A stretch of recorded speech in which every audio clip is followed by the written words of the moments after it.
Welcome back, everyone, to this week's edition of the Cart Barn Podcast. I'm Chris Lemley, joined by Gregg Dewalt, and we appreciate you tuning in this week. As a reminder, if you're watching us on YouTube, please give us a thumbs up and subscribe, make a comment. We appreciate it. It's good to be back. We've had a little time off since we recorded our last episode, and I think people are going to enjoy this week's. But before we get into that, what's been going on with you, Chris? My partner, Tracy Lentz, and I went down to the state senior 4-ball. And as you said, we had it in our grasp, but not the final round that we were hoping for. And I think we finished T5 or T6, somewhere along in there. Still had fun. It's always good to get down there and play in that. But and then the following week had a vacation at the beach. It was fun. Didn't do much, but sit on the beach and eat a lot of seafood. I did catch up with our friend of the podcast for some coffee, Don Shirey, and that was fun and nice to visit with him for a few minutes. I know he didn't tell any more lies, did he?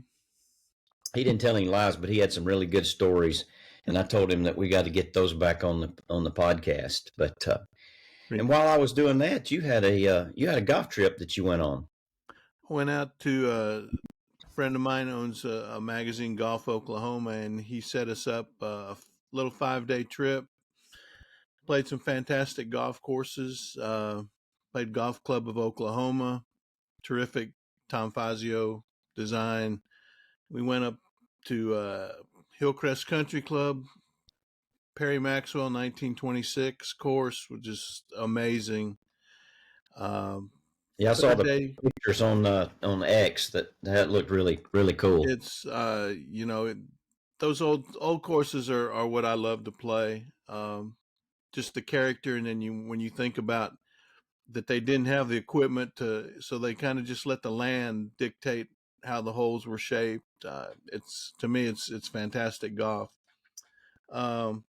Played 36 one day at a place called Shangri-La, which is up in northeast Oklahoma, I think, and had an 18-hole short course, which was really good, kind of comparable to the RTJ short courses. It wasn't 100-yard shots. You had a range of shots from 90 to 185 from the tees we played, which was really fun, difficult. And then we played one of their two 18-hole courses at Shangri-La, which sits around Lake Grant, which I'm not real sure the geography of where all we were at, but that was great. It was a really cool resort right on the lake.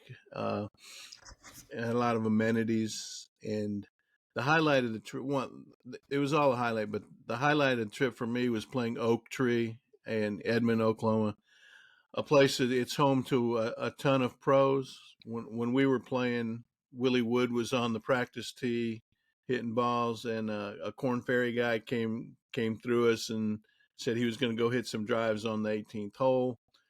Victor Hovland's building a house along the 5th hole, so that was pretty cool. And Oak Tree, probably one of the top 5 hardest golf courses I've ever played. And, we were playing from 6,200 yards. It was just so difficult. It was great. And we ended up our trip at a Muni Page Belcher in Tulsa, 36-hole complex, a really quality municipal golf course in good shape. So it was great. But the highlight was probably the Perry Maxwell, Hillcrest, and Oak Tree, which is going to host the 2027 U.S. Senior Open. And so they had just gotten their merchandise in for that. So that was pretty cool. Wow, that's cool. I bet Victor Hovland's little shanty was impressive. It was quite large for a single guy. Yeah. Well, but yeah, Oak Tree was, I guess Oak Tree, you probably say, is probably the number 2 course in Oklahoma behind Southern Hills. Probably it's like one of those 1A, 1B courses. Yeah. But the greens were so difficult. Just amazing golf course. Well, it sounds like a great trip. Are you doing a story on Alabama Golf News on that? Supposed to, if I get around to it. All right. But yeah, it was a great trip. And good deal. I didn't know Oklahoma had so much great golf out there. But there's a lot of good old courses like the Perry Maxwell Hillcrest. Nice. It was a fun trip. Well, good. Let's get into this week's guest. We've got Wayne Flint. Um, from Birmingham. I've known Wayne a long time, and I was just getting started in men's amateur golf. He was doing scoreboard stuff for the AGA, and Wayne has been a top instructor in the state for a long time. In the recent Golf Digest teachers poll, he was ranked third in the state behind overall number one Mark Blackburn and his fella dew sweeper Tony Ruggiero. He's at Highland Park Golf Course in Birmingham, and I think everyone's going to enjoy this week's episode with Wayne. Yeah, one of the things when we started the podcast is we wanted to get some of these really great teachers on, and not only are they great teachers, and they're giving us some of their philosophy on teaching, but the stories they have are terrific and entertaining, and it's been really fun for me to talk with these guys. Yeah. I think Wayne's got a lot of really good stories. There's a few that I know of that we didn't even get to, but yeah, great guy, great instructor. So let's get into the Cart Barn with Wayne Flint. Welcome back, everyone, to the Cart Barn podcast. We're excited to have Wayne Flint joining us today in the Cart Barn. Known Wayne a long time, and looking forward to some of his stories. Wayne, welcome to the Cart Barn. Well, I'm glad you guys asked me. I appreciate the invite. We're just we were talking before we started this, just how does the Chicago guy get down to Alabama and then decide to stay? Well, it's a long story, but I'll cut it kind of short. And I came down here to visit a friend of mine when I got done playing college golf. I was over in South Carolina, and one of my best friends in high school, Norm Tums, who's another longtime golf pro here in Alabama, Northwest Florida section, and he was working. He was playing golf at University of Montevallo, and so I swung down just to visit my old buddy, and we ended up playing a little bit of golf around town, and I saw some of the golf courses, and I said, well, heck, this is pretty good. I was going to head down to the middle of Florida and get a job, and I said, this is a lot prettier than I think that's going to be. So I ended up going out to Shoal Creek and talking with Bob Barrett, who was the head golf professional out there back in those days, and we sat on the couch in the old pro shop and chit chatted, had a great hour-long talk, and he said he didn't have anything available. He had 3-4 assistants already, but he said there was a place across town, a place called Riverchase, and that they were looking for an assistant pro. And so I went over there, and I talked to Jim Garham, who was the head professional there at the time, and ended up getting the job. And one thing led to another, and I ended up staying there 5.5 years, doing most of my whole apprenticeship at Riverchase, and made a lot of great friends, and heck, met everybody in the golf community at that point. I mean, it was kind of the up and coming club at that time. You had your Shoal Creeks and the Country Club of Birmingham and Mountain Brook and Vestavia, but then the new club that was coming out of the ground was Riverchase, and it was all the young professionals, and it was their first club membership opportunity, and so it was a real vibrant young membership, and it was great fun back in the day. I mean, a bunch of us went in and out of there as assistant pros. I know Ed Davis was there when I got there. I think he's just recently retired here in Birmingham, and Norm was there, and just a bunch of us came and went, and I ended up staying about the longest of any of them, and from there I met Hank Johnson, who was one of our celebrities in the Charlie Boswell Golf Classic that we hosted it was right at the beginning of June, like June 4th or 5th, something like that. And so I ended up meeting him and getting to know him a little bit. And then one day out of the blue, I got a call from him. And I told him, I said, well, let me get Jim and see if he's available. And he goes, no, I called to talk to you. And I said, okay, well, what can I do for you? And he said, well, we'd really like you to come down and be a range attendant for one of our Golf Digest VIP schools that we host at NorthRiver. And I said, well, I don't know anything about that. I mean, tell me what I need to do. And he said, well, you'll do fine. It's 5 days, and so I went and did that, and basically I was the club toter and the ball tier upper, and made sure all the guests had their Diet Cokes and their coffees when they wanted them, and one thing led to another, and all these great teachers started coming in for the week, and I stood on the tee with them, 5 straight days, and I didn't know anything about teaching back then. I mean, I just knew how to play golf a little bit. I don't know that I was that great, but I knew how to play a little, and um, but I watched these guys, and Monday, Tuesday, Wednesday, and about the third or fourth day, I started thinking, heck, man, I can learn to do this. I mean, I just got to pay attention, and I thought I knew how to do it going in, and it only took a day or a couple days to figure out I really didn't know how to do that. I was going to have to learn, and so the guys at Golf Digest, that first school was Bob Toski and Peter Costas, Davis Love, the gentleman who died in the plane crash. Everyone knows Davis's daddy, and Jack Lumpkin, who was at Sea Island, and then Dr. Bob Rotella.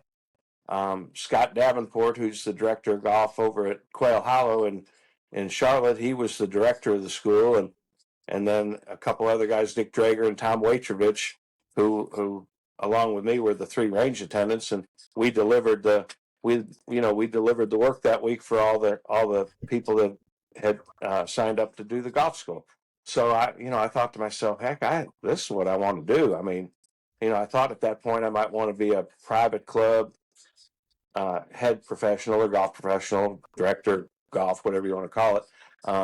But that week kind of swayed me and sent me more to the instruction side of things. So, that's kind of how it went down. And, and one thing, when I was at Riverchase, I met a young lady there that was home for the summer. And, as they say, one thing led to another, and the rest is history. Now we've been married for 40 years, and we've got a couple boys that we've raised, and so Alabama's been good to me for sure. I always heard that daddies would tell their daughters to stay away from those young assistant golf pros. That's probably the truth. That was probably good advice if you have a young daughter, that's for sure. We definitely know how to have fun, though. You know what I mean? We had a good time. We played a lot of golf, so we had a lot of fun. That's for sure. That was a pretty good list of who's who back in the day when NorthRiver had those Golf Digest schools. Oh, I was so lucky. I mean, I didn't even know what I was getting into, but it turned out that NorthRiver was one of 2 sites for the Golf Digest VIP schools, and the other one was out in Carmel, California, out by Pebble, and that one in NorthRiver. And I think we hosted 6 schools a year, and they were all a week long. And I was fortunate enough to learn everything I've learned about putting from Paul Runyon, and just the who's who of who was in the Golf Digest school program at that point in time. I mean, it was amazing the quality of teachers. I mean, John Elliott from down in Ocala, Florida, he taught me a lot about how to teach pivot and what pivot was, and of course, Hank, working directly underneath him at NorthRiver, he was a great influence on me, obviously, as he was so many of the guys, and to this day, I mean, I still teach with 3 or 4 guys. I've always stayed part of a team. I think that's real important. I've never tried to jump out there and make Wayne Flint a famous guy, but I've always tried to get around the best team I can get around and deliver the best instruction that we can. I mean, that's how I saw it get done in the early days with Golf Digest. And man, I'm telling you, when you get a whole bunch of talent working together as a team, you can impact some people and make them better. That's for sure. Yeah, that makes a lot of sense. Yeah. So you mentioned before we came on about some of your little money games with your friend when you got down here. Anything memorable stand out from those money games? Well, obviously they were a lot of fun. We were playing little $2 Nassau's, which for us back then seemed like a fortune. None of us had any money. We were just trying to scrape a little bit of money together to buy a 12-pack of beer and some pizza at night. I mean, we were just out having fun, but it sure seemed like a lot of money back then, didn't it? But we had a lot of fun. Me and my high school buddy, we took on the world, and we played that little golf course down at Montevallo where there was, 8 or 10 local guys that played it every day, and they knew every bounce. And boy, this kid from Chicago didn't know every bounce. And grainy Bermuda was something I couldn't even spell, grainy Bermuda.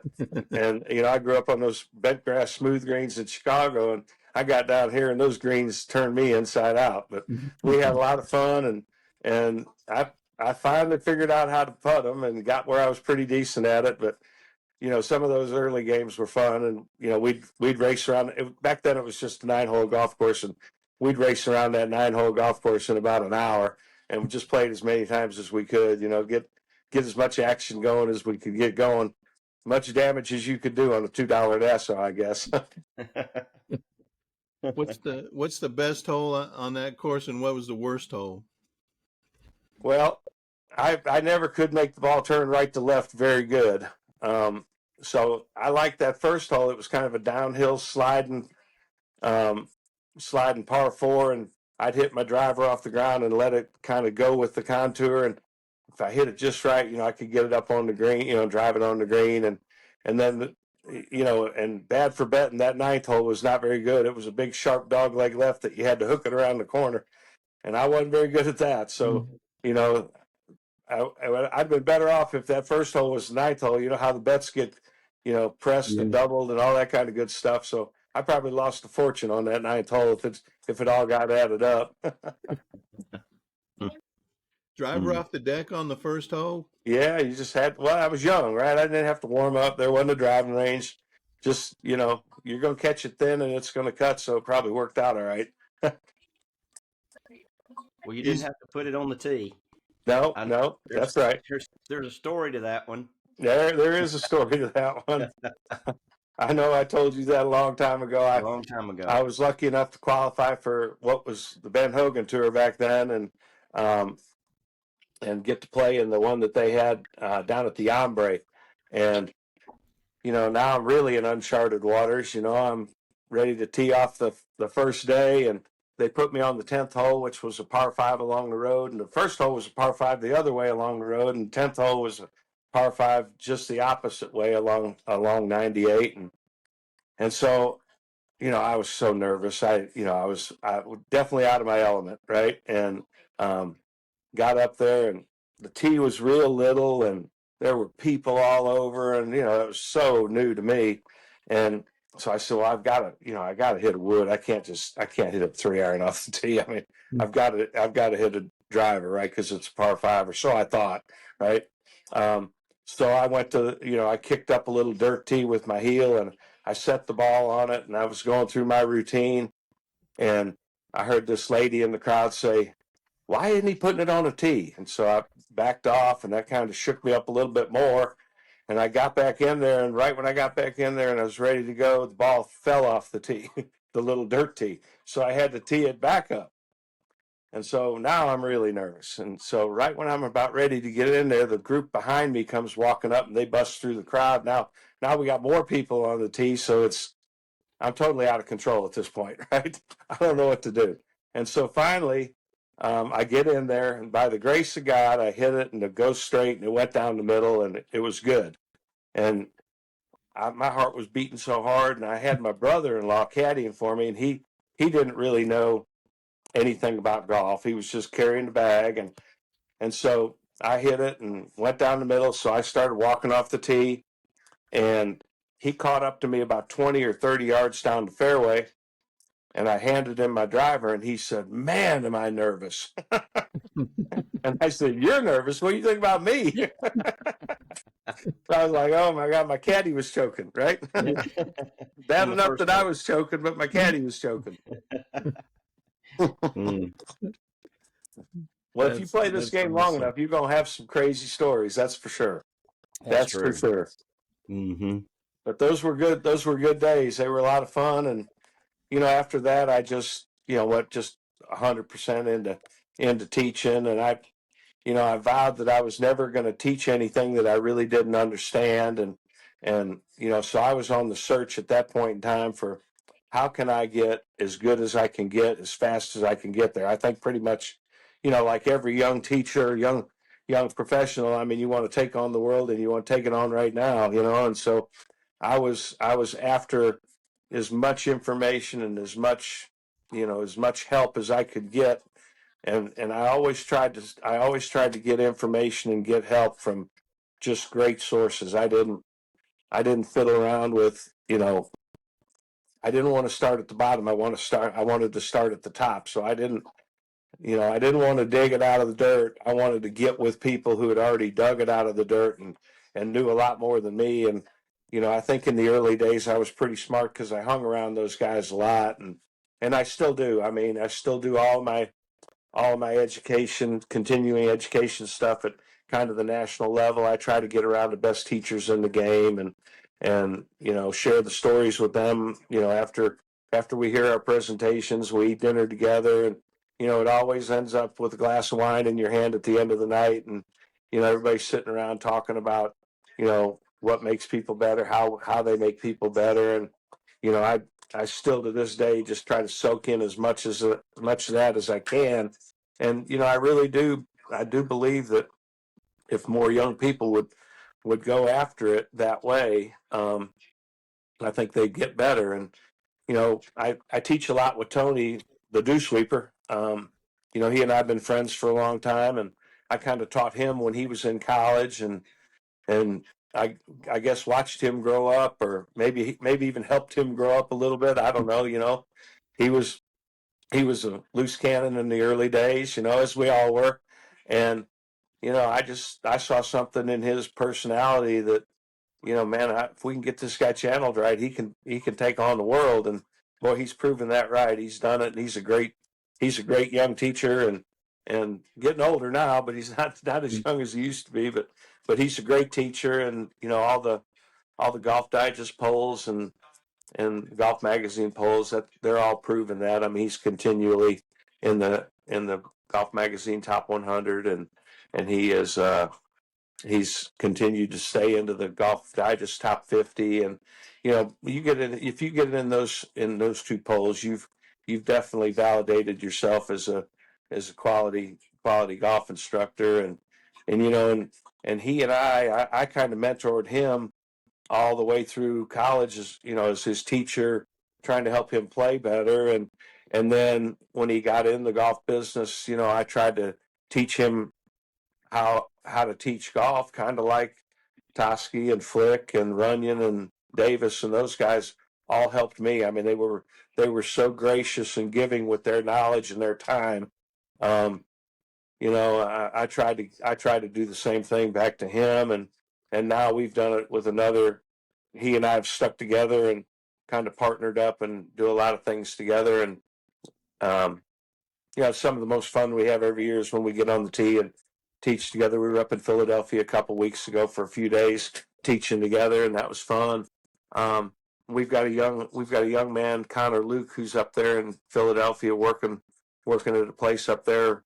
I will say for us, but that's really not true. He's running his own deal, and he's working a little bit under us. We're trying to mentor him and, you know, teach him how to teach better and teach him how to deliver, you know, his knowledge professionally, and, you know, really give quality golf lessons and try to help him learn how to, you know, become successful and make himself a great living. And we got another guy that is down in Jacksonville, Florida, Jackson Court, who's one of the best young teachers in America. And, you know, he's got a wife and a couple little babies. He's just starting his family, and they're just little bitty toddlers. And he's turned into a great young teacher. He's really bright, and he's extremely knowledgeable in the, you know, all the technology and stuff that's out there today. And, you know, I lean on him a lot. I probably call him and ask him questions more than, you know, every week I get some video from him, you know, new mini tour player or LPGA girl or something like that. And, you know, he's always sending those videos to Tony and I saying, hey, what do you guys think? And, you know, and heck, I'm doing the same thing to them. I'm sending my videos to those guys saying, hey, what do you guys think? You know, I mean, I want those extra pairs of eyes, and, you know, I want some confirmation that, hey, I'm not missing anything. You know, you look at a guy hit golf balls for a year, and you see the same swing and the same swing and the same swing, and it's easy to get lost in the weeds sometimes because when you're dealing with great players, I mean they hit it great, and for them non-great is maybe just a little bit thin or a little bit of a push or a little bit of a pull, and sometimes you can get, like I said, you get stuck in the weeds and maybe you miss something. So hopefully I'm not missing too many things, but I certainly send my video to those guys because I respect them, and they both worked really really hard, and young Connor up in Philadelphia, he's turning the corner and he's starting to work really hard, and you know, hopefully start, creating a name for himself up there in Philadelphia. What course is he at? He's at a really nice place up there called Bluebell Country Club, and Okay. it's a heck of a venue. I mean, it's an old dairy farm, and the course is nice, and it's got housing all around it, as so many do this day and age. And then on the other side of the road is where the barns and all that stuff were for the farm, and the family that owns it, they've turned those barns into like high end hotels and rooms and stuff, and they do a great job for corporate outings and wedding venues and things like that. They're slammed busy all the time, having those folks in getting married and having their corporate end of the year meetings or quarterly meetings or whatever, whatever they need it for. So it's a heck of a place, and Tony and I, we love going up there together and teaching a little golf, and the people up there are nice, and the family that owns it, they're wonderful, just super nice people, and so it's a fun place to go teach golf. I guess I get up there if I'm lucky about 3 or 4 times a year, and we're trying to help Bluebell build their teaching program into something that where the membership stays there and they get their instruction there. They're not going here, there, and everywhere. So we're trying to provide that service for Bluebell. Is there a commonality that you found among the great teachers as opposed to the not so great teachers? There one or two traits that you would say really stand out from those guys? Yeah, I think great teachers, I think they listen a lot. I think they're really good at gathering information and then deciding what they like and what they don't, and putting their program that they're going to deliver together. I think they're good at that. I truly think the biggest thing about being a great teacher is they never think they're great. I mean, there's days when I come home from work and I'll give 5 or 6 golf lessons, and I'll be like, man, what am I even doing? Do I even know what I'm trying to accomplish here? And then there are days where I'll give those same 5 or 6 golf lessons, and I'll come home and I'll think, man, I got this figured out. Those were all good golf lessons. So I think they evaluate themselves a lot. I think great people do. I don't think they ever think they've got it all figured out. I think they're on a constant quest to learn more and more and more.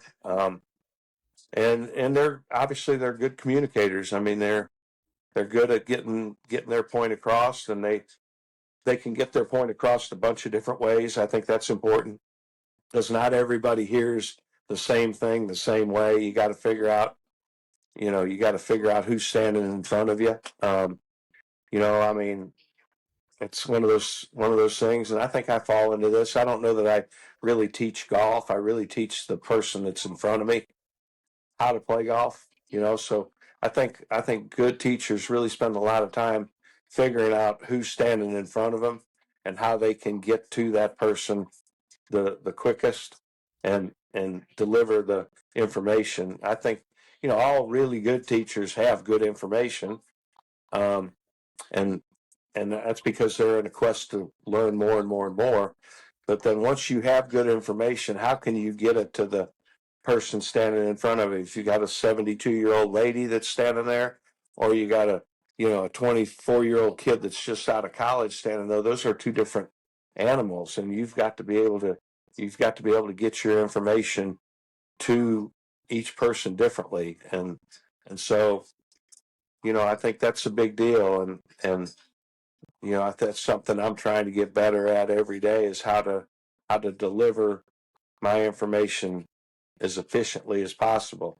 think young players a lot of times or young teachers a lot of times, because they're trying to validate themselves, they're trying to move up the ladder.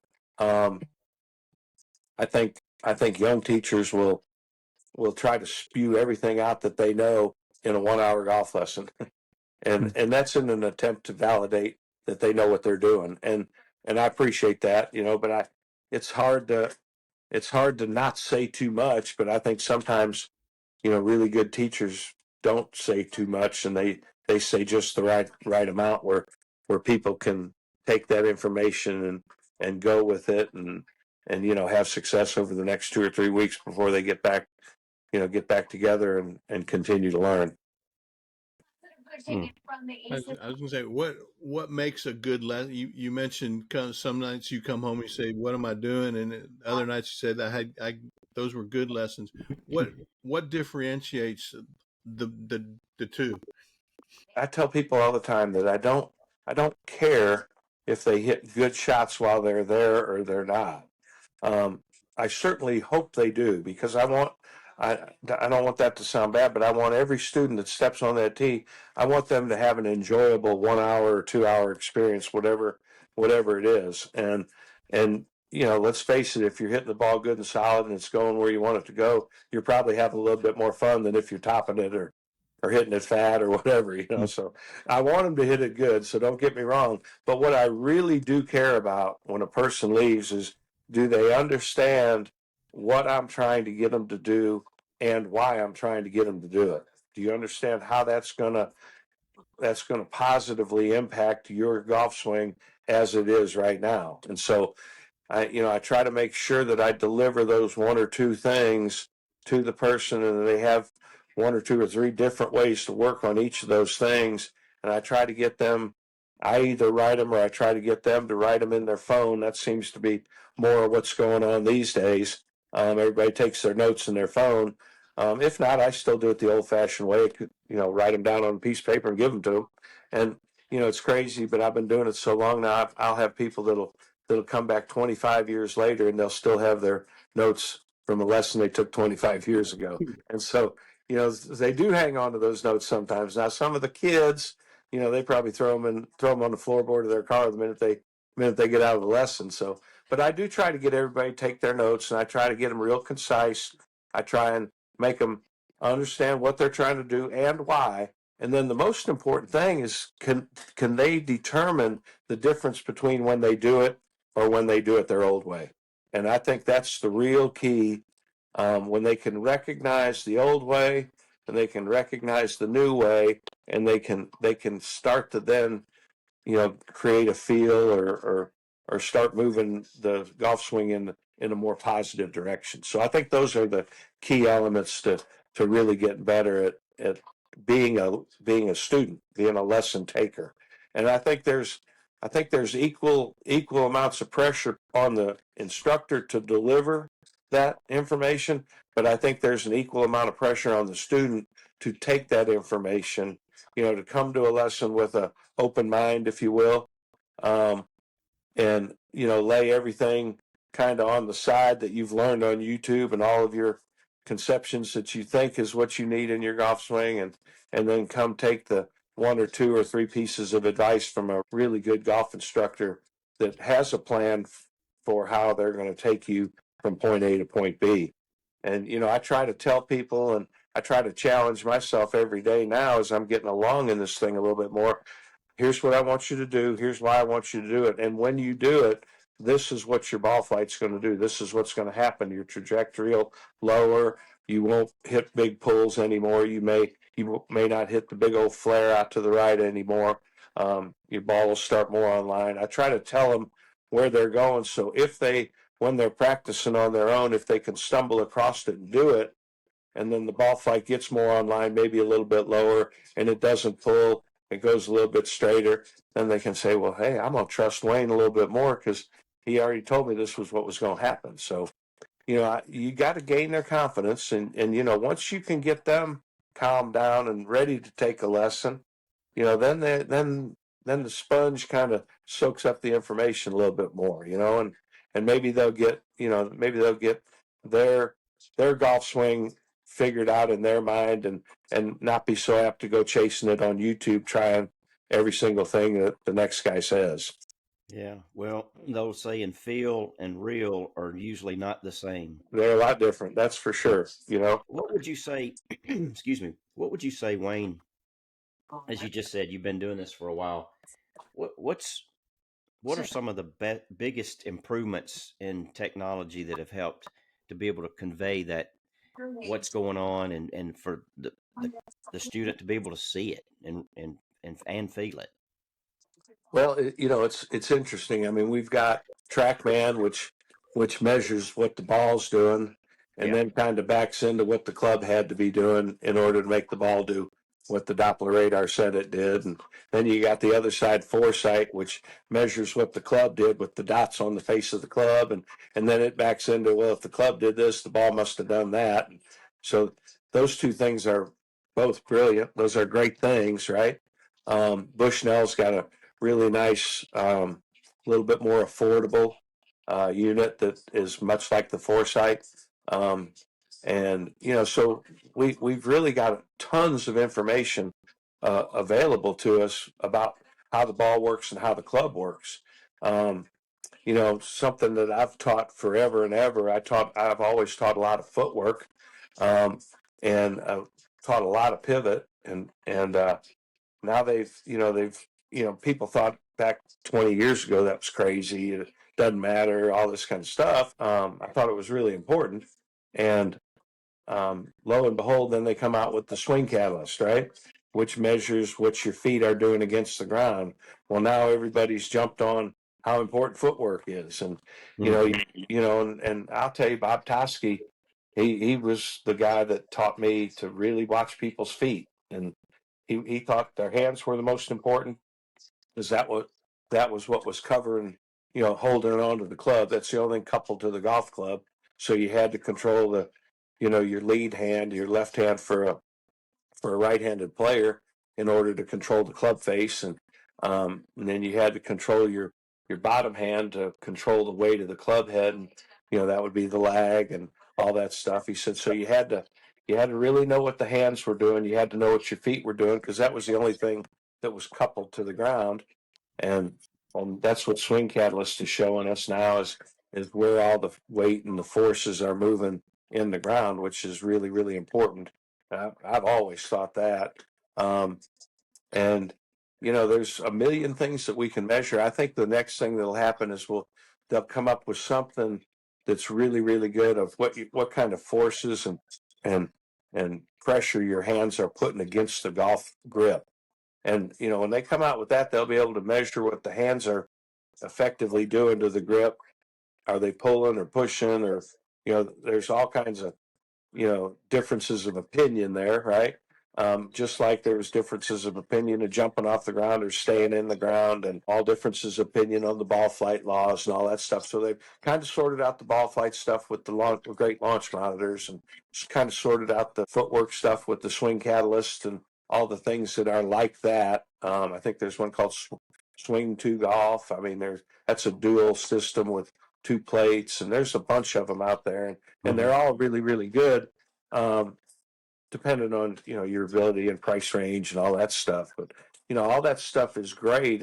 Great information, and obviously the more concise it can get, the better the teacher can take that information and dissect it and then run with it.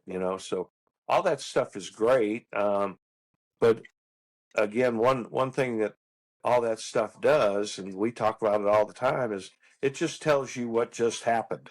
It doesn't really tell you how to teach them to do it differently, but it does tell you what happened. And so knowing for sure exactly what happened is a good thing. Now what's the teacher going to do with it from there? And that's where the art of teaching and teaching a bunch of golf really, really helps you. I know Davis Love, I asked him one time before he passed away, I said, what is the number one thing I have to do to become a great teacher? Because Hank used to always ask me, what do you want to be a good teacher, or do you want to be a great teacher?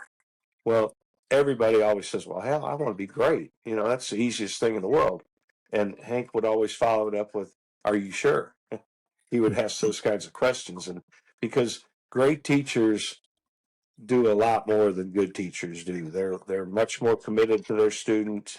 They're much more, they lay a lot of their personal stuff aside and focus on the student. And it's a you give up a lot if you're trying to be great at something, whether that would be football, basketball, baseball, golf, but whatever. If you're truly trying to be great, you're gonna give up a lot of everything to get there, to achieve that. So anyway, Davis told me the only way to be a great teacher is to learn from great teachers. That's why Tony and I have tried to mentor so many of these young kids that we're trying to help teach. And you got to be mentored by people who've made people good. You got to figure out, hey, who's the best player you've started with, and where have you taken them to? Anybody could start with a top 10 guy in the world, and hopefully keep them a top 10 guy in the world, but they're good already, right? But can you take a kid, that you get in eighth grade? Can you take him to the tour? Well, only time will tell. So usually you have to have been around a little while to do that a time or two, and so so you got to be around great teachers. You gotta teach a ton of golf, and then at that point you start putting the cause and effect together in your own mind. Well, when I do this happens, and then you got to put it in your file cabinet and remember all that stuff, and be able to pull it out, at a moment's notice. So, the technology's fantastic, but there's no substitute for standing out there teaching 40,000 golf lessons. There's no doubt about that. Yeah, I mean, we're in an information technology. It's almost overload at this point. You can't stand there on a tee line and throwing all this information at a person in one whack. I mean, all that's going to do is confuse them, isn't it? Right. Thinking spin rate, thinking launch angle, smash factor. At some point, the instructor has to convey the necessary information to the student without going overboard, don't you? I agree 100%. I mean, where I teach at Highland Park Golf Course in Birmingham. We don't have a building. We don't have a teaching building that I can set up all my technology in and have it available at a moment's notice. So I've got all that stuff. I just don't use it 100% of the time. I mean, if I need something, I want to really dig into what a guy's footwork's doing. I'll set a day where I can get my swing catalyst out there and really set it up. And, now I may spend a half a day just on that one guy trying to get the information that I want out of that. I don't have it just, hey, let's just jump in here in the building and hit me 2 shots and let's see what's going on. Would that be nice? Of course. I mean, who wouldn't want that? That's a wonderful thing to have available to you, but you don't have to have that to be able to make people better. I think a lot of the teachers today that have all those studios available to them, they promote that, oh, you've got to have this stuff or you just can't ever get them there. And, does that stuff help them get there faster? Maybe a little bit, but again, it still falls in the lap or in the hands of the instructor to take the information that they have and then decide what they're going to do with it and how they're going to try to make their student better. So, that's where the never ending information gathering happens. You can't ever quit because, hey, let's face it, these young guys are way better at the technology than I am for sure. So I can't quit paying attention to that, or they're just going to run right by old Wayno and run me right out of put me in the dust, right? And I don't want that to happen. I want to stay relevant, and I want to keep teaching. I want to keep making people better. So I'm always trying to search for more knowledge. I talk to my buddies all the time. Hey, what are you learning? What's happening? We talk we talk all the time to each other and talk with great teachers all the time. And I think that's the key to it. Davis was right. You got to be around great teachers because, you get like-minded when you're around that a lot. And then you got to teach a whole bunch of golf. So how do you keep your students, you spend an hour with them and give them your input, and then that night they go home and they watch YouTube and say, oh, well, this guy says do this. How do you keep them focused on what you're trying to teach them, and keep them away from the online stuff? Well, yeah, I mean, that's a great question. I mean, that for sure is the challenge. But what I've tried to do is when somebody comes to me for a golf lesson, I've tried to lay it out there. Here's what I see right now. Here's where you are. Here's where I think we can get to, and here's the 1, 2, 3, 4, 5 steps I think we're going to get there. Now, I think we're going to work on step one for a while, and then we may get to step two over the winter, and then in January and February, where it's off season, we may work on step three, which is a little bit trickier, and it may throw your timing off a little bit or whatever. And we'll get you in a mirror and do more of those kinds of things when the weather won't allow.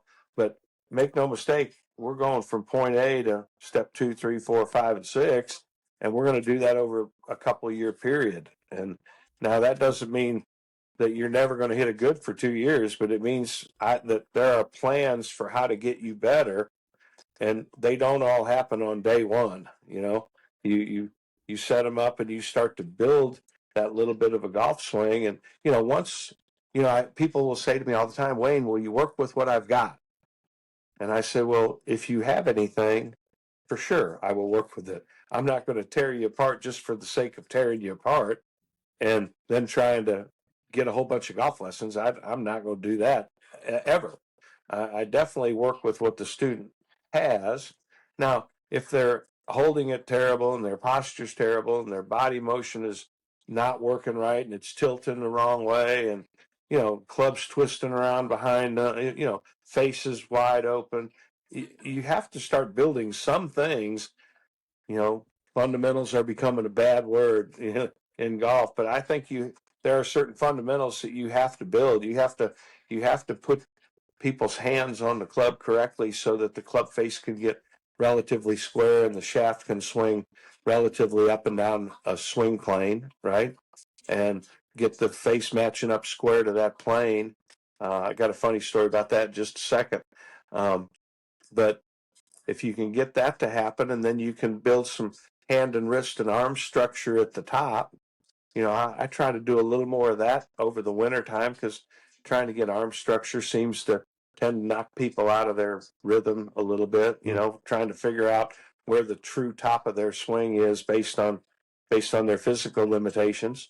And then teach them to shift their body, to go forward, and then teach them to, hit the ball first and then the ground and stabilize the face of the club, while you're doing that, so the ball will go straight, and then teach them to continue to turn and finish into a balanced position, and where the club and the arms and the body are all in sync with each other.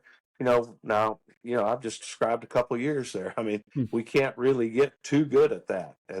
And so if you're chasing those kinds of things, you're really never going to be getting worse. You're only going to be getting better. It's kind of like making a race car engine run a little bit better. If it runs 200 miles an hour, they want to make it run 202 miles an hour the next week. They want it to go a little bit faster. And that way I tell people, if you get on YouTube or you get reading Golf Digest or Golf Magazine and the instruction articles that are written by the great teachers, those are fantastic. I mean, they're clearly when a Mark Blackburn writes an article, or when a Butch Harmon writes an article, or one of the Chuck Cooks or the Randy Smiths writes an article, the information in those articles is great because they're smart guys. And so you can read that information. You just don't have to try to do every single bit of it. You can read it, you can understand it as a student, and then you have to figure out, hey, does this fit what I'm trying to do? Is this what Wayne's talking about? And I'll tell people all the time, well, just shoot me a text or call me. Call me on my way home from work, and we can talk about it. Here's what I want you to do in your golf swing, and this is what the article said. Well, yeah, that kind of matches up. Do you understand that? How that'll work with you? So yeah, that's a good thing. Or I would say, no, you already do that good. Why? You don't have to worry about that. You're already good at that. or, if the club's wrong, well, maybe go about it getting it on the plane by having a better grip. Well, I don't want to change my grip. Well, you're going to have to change your grip. I mean, sometimes you got to have tough love, right? So, yeah, I think that's a challenge for all great teachers, all teachers, beginning and middle and people that have done it a long time. I mean, to keep your student committed and understanding their program, not golf all together, but what is their specific program and what are the specific things they have to work on in their game, and what will those specific things do to impact club face or body position or weight shift or whatever it is that is changing. You kind of mentioned when you get a student for the first time, do you sit down and talk? What are your goals with coming to me and the process we're going to go through, or do people really have an understanding? I guess the question is what they're getting into when they come to Wayne Flint for a lesson. Yeah, I mean, I for sure ask every new person a couple things. How'd you get my name? It's usually a referral. And or in the saying, hey, I saw the website and you seem to have your resume looked the best to me, whatever the case may be. And so yeah, and then I'll say, what are your goals? What do you want? And 99% of the time, you're going to get the same old thing. Well, I just want to be more consistent. Okay, well that makes sense. So then, or they'll say, I want power. I need to hit it further. Okay, well the minute I hear power, my mind thinks about pivot. Okay, so because your body turn back and through, that's your engine of the golf swing. So they're already telling me kind of what to look for when they hit their first balls. So I'm looking consistency. I'm looking at grip, aim, posture, ball position. Those are kind of the 4 pre-swing things that give you the ability to have consistency. I think steady head and rhythm and balance give you consistency. But grip, aim, posture, ball position, those things are important for consistent strikes and consistent starting lines and so on and so forth. They want power. I'm thinking more pivot. I hardly ever teach a student that has too good of a pivot. I mean, that may happen 1 in 10 million. I hadn't got to that guy yet, but I'm usually trying to work on pivot to get people a little bit more power in their game, because who doesn't want to hit it further, right?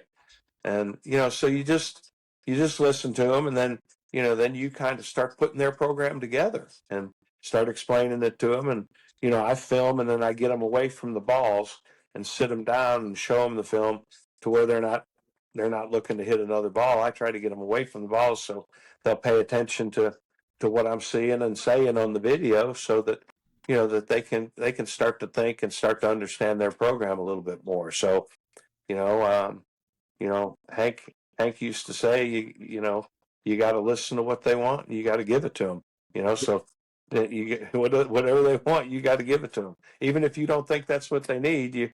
If they want to hit it a little bit further, we're going to try and add a little more pivot, and maybe we can sneak some other stuff in that you think might be important, but you got to give them a little bit of what they ask for to make them happy. You mentioned you had a story when you were telling something you come back to.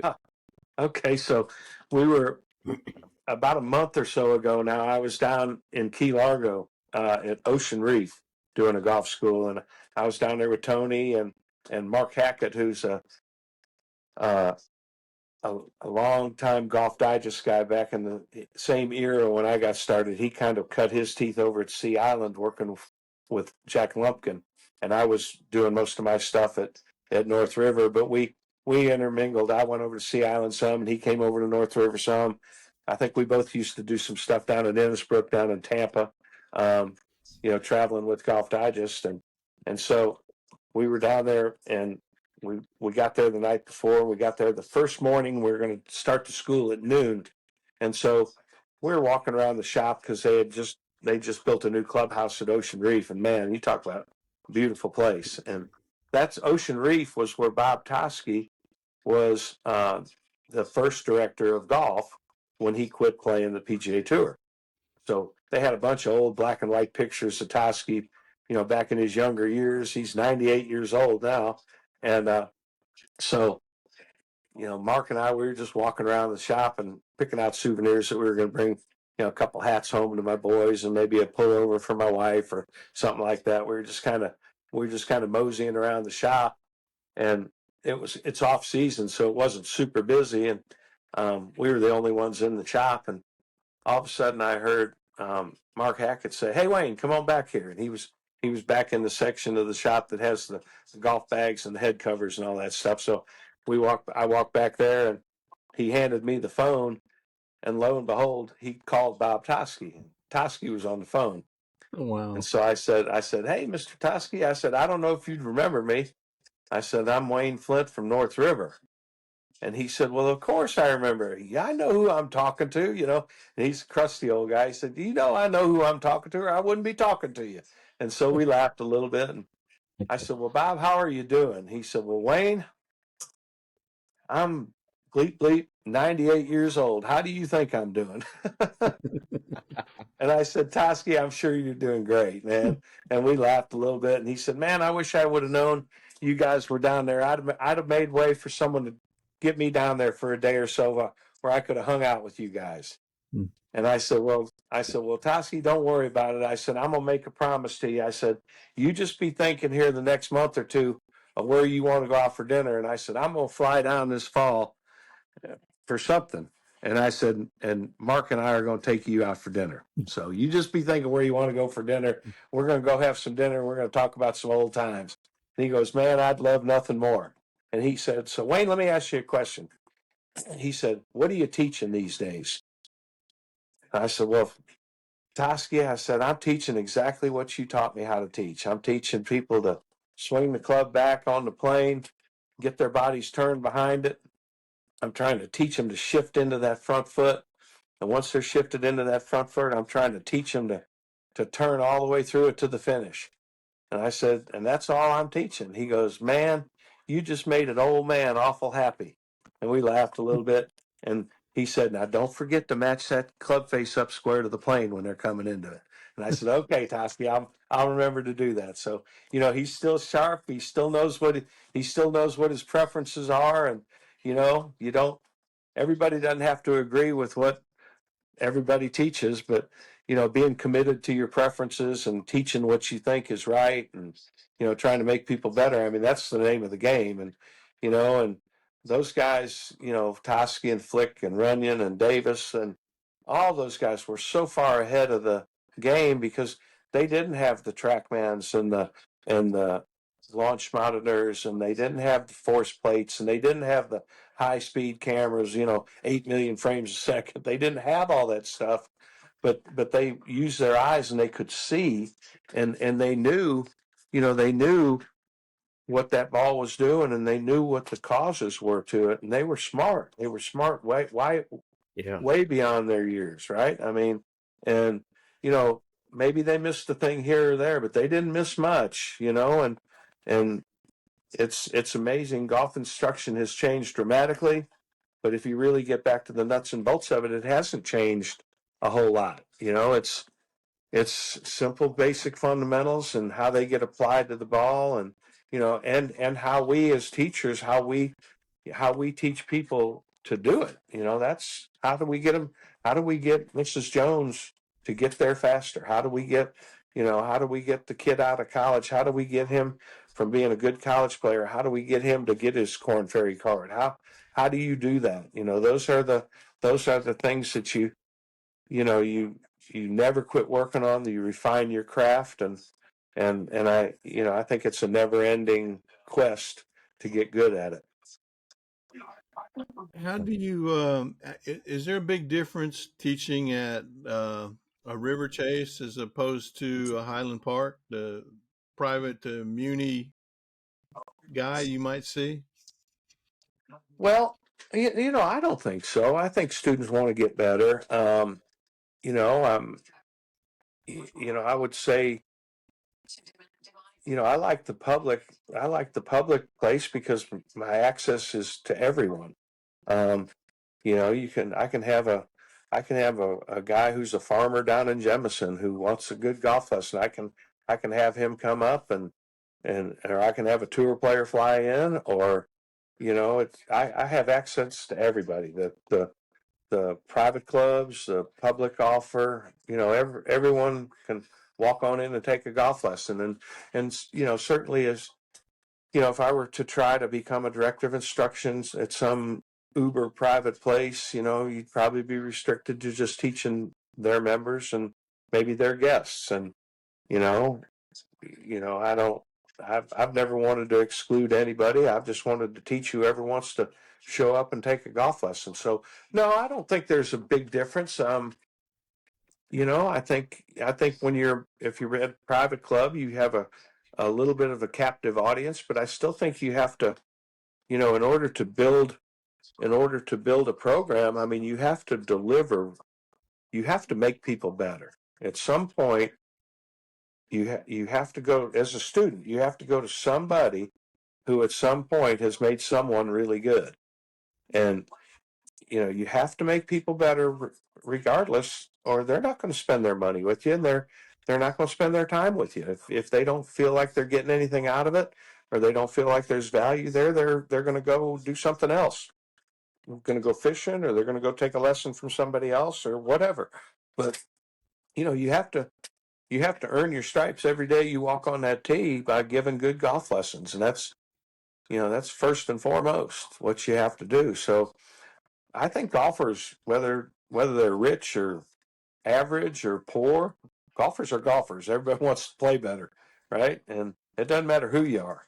If you get a golf club and you shoot 100, you're pissed because you missed that 5-footer and didn't shoot 99. I mean, everybody wants to shoot better. Everybody wants to play better. So you have to provide that. You have to help them you have to guide them along on how to play better. I mean, I had a text just last week from a guy, and he said, "I'm going to get it next time." He's never broken 80. He said, I double bogeyed the last 2 holes and shot 80. So he wasn't ready to break 80. He was set to shatter 80. If he could have just knocked a wedge on the green and a ball in the fairway and another wedge on the green, he was ready to crush 80. So that's what keeps golfers going. The quest to do a little better and a little better. Never get up on scoring better. I think that guy needs to go to Bob Rotella and the mental aspect. Well, it can be hard, but you got to help them with that, right? Yeah. How often do you get a student and you just kind of say, "Man, you need to play pickleball or go fishing"? No, I just dig back into my 7, 8 things that I think matter, and I pick out the one that's most messed up, and I try to fix it. I mean, just try to teach them how to do it. Now, you can help everybody for sure. For sure. That's the great thing about the game is you can help every single person out there. In doing some research, I noticed you've worked with Jason Duffner, among others. What kind of set him apart from some of your other students that were high level players? Well, he could, he was one of those guys. He could hit the ball solid every time. He was like Sam Farlow. I know everybody in Alabama knows Sam Farlow. He whatever he did, he put the middle of the face on the back of that ball every time and hit it solid. And Jason was one of those guys who could hit it solid every time. And when I worked with him, it was back when he had the earring and he had a little puka shell necklace and he had a little curly hair going on, and that was back in that era. And he used to hit a big old sweeping hook, and I badgered and badgered and badgered him we were together, I guess, 3 or 4 years, and I just badgered him to start it online, and feel like you're cutting it. And he never did hit a cut, so we ain't got to worry about that. But he felt like he was cutting it, I can tell you that. And I just got him to start the ball online because I knew in order to play the tour, you had to hit it solid every time. But you couldn't be playing a 30, 40-yard shape. Even the guys that you see with the shot tracer, the ball really gets to curving a bunch, but then it straightens out and falls straight out of the sky. Mm-hmm. It doesn't keep on curving. We see those shot tracers, right? So you got to get that ball started online, and you got to get it to come down going straight. And I didn't know how to do that. I didn't know Wyatt did that. That was a long time ago when I taught Jason. But I did know that tour play. I'd played with enough really good players that their ball started generally on line and it was falling out of the sky straight, and it wasn't curving coming down. It was falling straight, and I knew I had to get him. I knew I had to get him to learn how to do that one way or the other. How did y'all get matched up? Well, I was teaching a whole bunch of guys on the Auburn team and the Alabama team at that time. They had a guy down there named David Kirkpatrick. He was a first team All-American at Alabama, and I taught him while he was down there. And I taught a bunch of the Alabama guys back in that era. Mason Petty and Mark Wood, and I helped Mason a bunch, and taught a lot of those guys. And then same thing down at Auburn. It was back in the Ian Steele and Gary Christian. They both ended up playing the tour. Taught both of those guys a long time, and then Duffner got in there. Duffner really came because of a guy named Jay Hobby. I don't know, a lot of people may not remember that name, but Jay was a good player down there at Auburn, and he played number one, and that was back when Tiger was number one at Stanford, excuse me, and Jay used to play a ton of golf with Tiger when he was in college, and I worked with Jay tirelessly through his whole career at Auburn, and because of that, he ended up bringing Duffner on up, and that's when Duffner and I got started. But Jay, he was probably the reason that Duffner came, because of the work that Jay and I had done together. And I think Jay was the first guy I ever took to got to qualify and get to the U.S. Open. He played in the U.S. Open at Oakland Hills way back in the day. So he was the first guy. But that would probably be how Jason hooked up with me. Absolutely. I'll tell a story. We recently lost, just a couple days ago, one of my mentors. His name was Tom Ness.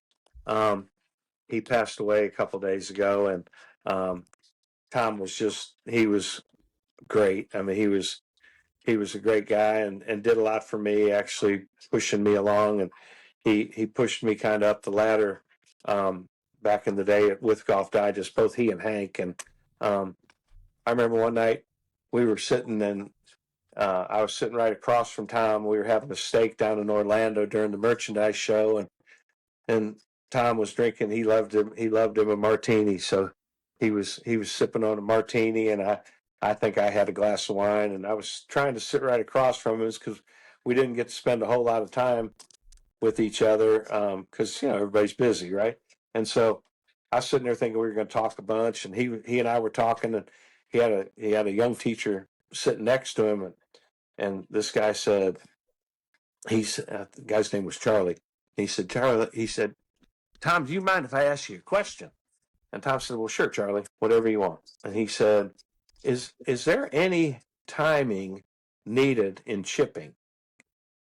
So Tom thought for a second, and he said, no, Charlie, if you got your left hand on there right, you got your right hand on there correctly, your hands should be able to hinge correctly and load the club correctly. And he said, if you get yourself set up and you start going back and you start to hinge and load correctly, you only have to move the club just a couple feet and then turn your body through. And if you can finish into your left foot, you're going to have good ball ground contact, and your hands and wrists should provide the stability to hit the chip correctly. So if everything in your hands is right and the loading of your hands is right, there really shouldn't be a whole lot of timing needed to hit a good chip shot.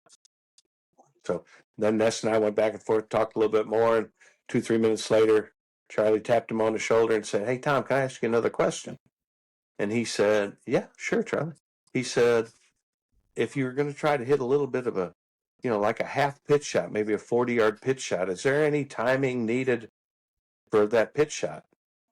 And he said, well, Charlie, the same thing is with your chip. If your hands and wrists are on there correctly, and your wrist hinge is correct, and it's going to provide stability in the club. Now your body's going to have to turn a little more going back, and the arc will get a little bit wider because of the bigger pivot going back. But if the shift is good and you're into your left foot and the body continues to turn, and you hit the ball and then the ground, there should be good stable good stability in your wrist, and you should go to the finish. And if you did it, your hands and wrists were right, you really shouldn't need any timing for a small pitch shot like that.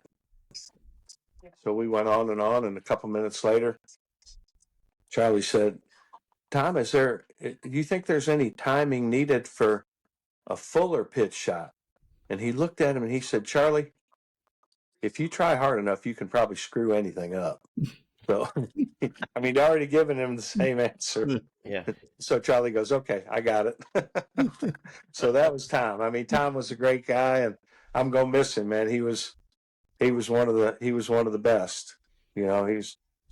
best teachers for sure. I think every year, until he got sick, he was always ranked the best teacher in Georgia, or the second best teacher in Georgia. He was a great guy, and really a big thinker. He was definitely a guy who loved tinkering with the research and all that stuff. So, kind of as we kind of get towards wrapping this up, who is on your Mount Rushmore of teachers? Give me 4 names. 4 names. Well, Butch for sure would have to be there. I mean, I think Toski's got to be there for sure. Man, it's tough. So we got Butch and we got Toski. You dig back to some of the really old guys. I think Tommy Armour was one of the early great ones. I think Davis Love was great, but he was such a low key guy. Not many people knew he was great. Those guys didn't have the social media and all the avenues to really put their stuff out there. Their stuff got out there just because of how good their students were, right? I'm for sure Butch. I think Butch was great. I think Runyon was great. I think Chuck Cook is a fabulous teacher. I think Randy Smith's a great teacher who's teaching Scotty, and I say that about those guys because they've both done what Scott, they've both done what Randy has done with Scotty. They've taken little kids that they had their arm around when they were 8 years old, and they've taken them to the top of the game. I think that's a big deal. I really do. When you find, I think, same thing, Harvey Pennick, you got to put Harvey there. Harvey took Ben Crenshaw and Tom Kite when they were little kids and taught them both to be, top 5 players in the world and major champions. And Harvey's for sure got to be on there. So we got Butch, we got Toski, we got Harvey. I don't know who the 4th guy is. I'd say Randy, Chuck, those guys. If I thought a little longer, I'd come up with it, but that's some pretty special guys right there. Yeah. Where's Wayne Flint fit in? Oh, I'm one of them little crumbles down at the bottom where they chiseled all the rock off the face. I'm one of those guys at the bottom of the mountain. I'm trying to claw my way up there, though. Well, you look at the Golf Digest rankings every year. You're always one of the top ones in the state and in the country. And Alabama's got a lot of really high ranked teachers, and we've documented on this podcast that for a small state, it's a golf state. And I think a lot of that goes back to we've really got some really good teachers, top to bottom, from one end of the state to the other. Yeah, that for sure. I mean, and that all started way back when with Hank, right? And Jim Flick and Toski, when they brought the Golf Digest school to North River. I mean, that all started way back there. If you look at all the great players who have come out of Alabama, it'd be hard pressed to find a great player who came out of Alabama that wasn't touched by Hank or me, maybe Tony, Blackburn for sure. I mean, he's been in Alabama a long time now. Certainly getting a lot of great accolades right now, and well deserved. He's a smart guy. He's a good guy too. He's a smart guy, and he really knows how to help people. I think everybody thinks Mark and I are big competitors. I don't look at him as my competition. I tend to try to look at him as my friend. I certainly, if I ever needed anything, I wouldn't hesitate to pick the phone up and call him and lean on him for some of his knowledge. He's a smart guy. But you'd be hard pressed to, to find, a great player who wasn't touched by a great teacher. Hank and Eric Eshelman's been around a long time, teaching a lot of golf, and myself. We got Tony in there down living in Mobile now. You got Blackburn up here. There's some younger guys that are up north teaching some golf, that are trying really, really hard and doing really good jobs. And I think some of the awards are starting to go their way, and and again, well deserved, because everybody's working hard and everybody's trying. So, and for such a little bitty old southern state, Alabama's turned out some pretty darn good players. A lot of people played the tour, and a lot of people have won. I've spent some time with Dickie and over the years, and heck, he's won on the Corn Ferry, he's won on the tour, and now he's won on the Champions Tour. And I remember he was one of our 11, 12-year-olds down at North River, and we had to get him to take his T-shirt full of holes off and put on a proper golf shirt with a collar before he could go play, because he was just a kid, right? Yeah. But he was a good kid, and man, he stuck with golf and has made a great career for himself, for sure. Yes, he has. I think when you look at the number of tour pros who are kind of basing themselves now in Birmingham, I think it speaks volumes to the teachers, to the quality of the facilities that are available. It's just kind of, I think it's an undertold story about how Birmingham has kind of become a little mecca in its own right. Right, and I think I think we have Mark to thank for a lot of that out there at Greystone. I think he's put that tour player thing together and kind of sold it to the club, and they're proud to have him out there. And certainly there's some revenue being gained because they're members and all that stuff. But those guys could have gone anywhere, couldn't they? Right? But Mark has sold that and as his program, and it certainly has brought a lot of great players, to Birmingham. And there's 10 guys in Birmingham who aren't playing the tour that if you gave them a tour card, they'd never lose it. They're really good, and that's a testament to, equipment's better, golf courses are better, everything's better, and teaching's better too. There's no doubt about it. We definitely know more now than we did 20 years ago, and that's what's great. So it's great for golf. Golf's in a good place, I think, and I think we've got some young teachers out there that are going to carry that on, and it's golf is great because of it. Well, that's probably a pretty good place for us to wrap up. Like Greg said, we could go for a few hours here, and maybe we can get you and Tony on and do have you in tandem. That might. Oh man, that'd be fun. We fun. do. I can tell you now, we get some laughing going on if you get Tony involved in the game. That's for sure. Absolutely. But Wayne, we appreciate you taking an hour and 13 minutes of your time to. I thank you very much for having me. It's been a lot of fun, and don't hesitate to call anytime. I'll be glad to carve out a niche for you guys anytime you want. Well, that's very gracious of you. We appreciate it very much. Thanks again. I would be the guy you would say, go play pickleball. No. Well, thanks, guys. I appreciate it. Thanks, Wayne. I want to thank Wayne Flint for joining us on this week's Cart Barn episode. I always enjoy talking to some of the state's premier teachers. Wayne, down at Highland Park, you can find him there if you want to grab a quick lesson from him. I'm sure he'll be happy to accommodate you and turn your golf game into scratch golfer. So, again, thanks to Wayne for sharing some of his insight and his stories, and look forward to some of our upcoming guests who we've got lined up. Yeah, thanks again for listening. We, as Greg mentioned, we've got some really good guests lined up, and can't wait to share those with you. But thanks again for listening to this week's edition of the Cart Barn Podcast.